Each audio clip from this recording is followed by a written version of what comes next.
dan para tokoh-tokoh budayawan Indonesia, tokoh masyarakat Sunda, ada Pak Dedi, ada Pak Yong, ada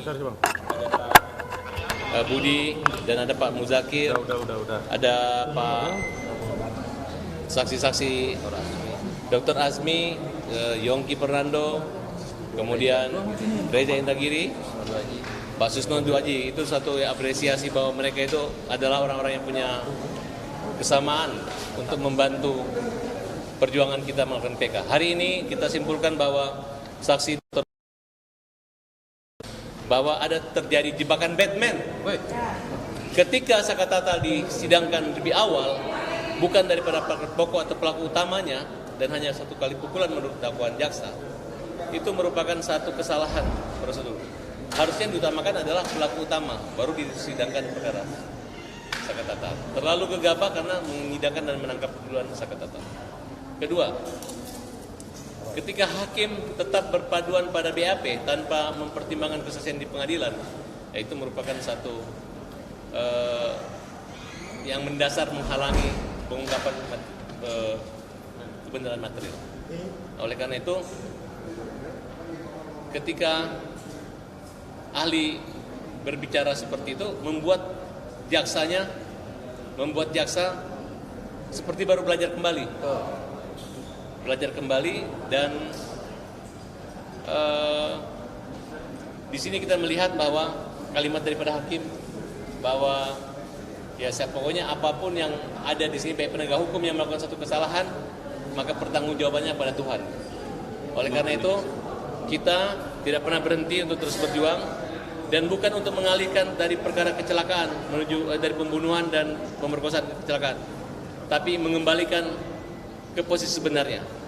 Kita sudah sama-sama mendengarkan keterangan dari ahli forensik bahwa tidak mudah mematahkan tangan dengan pukulan karena pembunuhan, tapi itu karena benturan yang sangat keras, kemudian ada gesekan yang tidak jauh daripada keterangan awal dokter visum di Rumah Sakit Gunung Jati bahwa itu adalah peristiwa kecelakaan. Agenda selanjutnya ini yaitu kita lihat apakah hakim segera mengirim berkas ke Mahkamah Agung untuk diputus di Mahkamah Agung nanti. Sebentar kita kembali lagi 2:30 untuk tanda tangan berita acara. Sudah lengkap. Hari ini memang harusnya jadwal uya-kuya, tapi hakim mengatakan sudah cukup semuanya.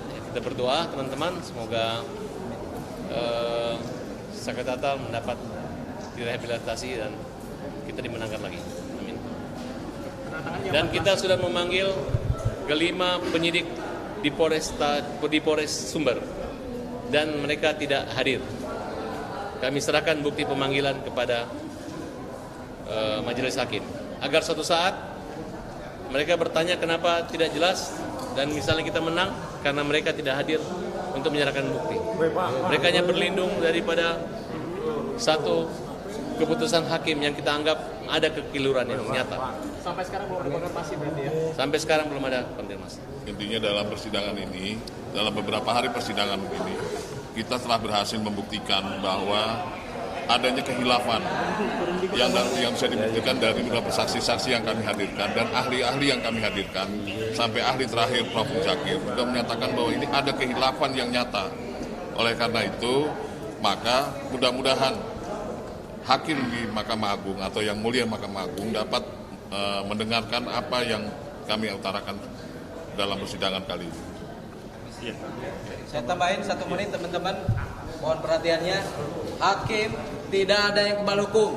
SEMA nomor 9 tahun 76, hakim tidak bisa diminta pertanggungjawabannya, tetapi kami patut menduga apabila hakim memakai saksi palsu, dokumen palsu, pelaku palsu, nanti bikin kita upaya hukum. Sakatata menang. Ya, terakhir berhubungan dengan salah penerapan pasal karena berlaku dalam undang-undang tindak pidana anak dan sistem peradilan anak. Jelas sebagaimana keterangan ahli tadi, yang seharusnya berlaku adalah undang-undang perlindungan anak. Akan tetapi yang diterapkan pasal 340 KUHP yang jelas-jelas itu sangat menyimpang dari pokok perkara ini, karena yang melakukan tindak pidana sebagaimana tuduhannya adalah anak dan korbannya juga anak. Dan pada keterangan ini dijelaskan pertanyaan dari jaksa bahwa apakah bisa Polda Jawa Barat maupun Mabes Polri menyatakan dengan keadaan lisan tanpa melalui gelar, menyatakan bahwa DPO 2 itu fiktif. Pak Muzakir mengatakan tidak bisa, karena namanya pejabat penegak hukum tidak boleh berbohong, dan apabila dia berbohong ada akibatnya. Jadi itu adalah berita penting dan itu harus dianggap dipercaya. Oleh karena itu pernyataan DPO itu adalah merupakan bentuk yang nyata oleh pejabat dan betul dianggap memang adalah fiktif. Jadi tidak ada masalah. Pak, izin saya tanya, kesaksian AF kan dijadikan satu rujukan, tetapi AF sendiri tidak dihadirkan di pengadilan, tidak disebutkan di atas kitab suci. Apakah itu suatu pelanggaran? Izin. Bagi ahli ini merupakan suatu ketidakseriusan, yaitu suatu upaya untuk menutupi, untuk membohong-bohongi, karena perkara ini adalah perkara yang memerlukan pembuktian untuk mengungkap kebenaran material.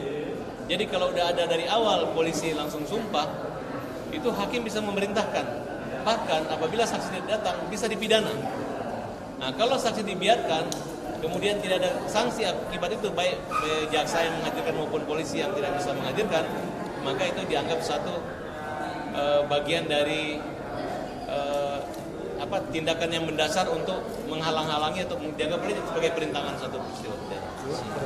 Terima kasih.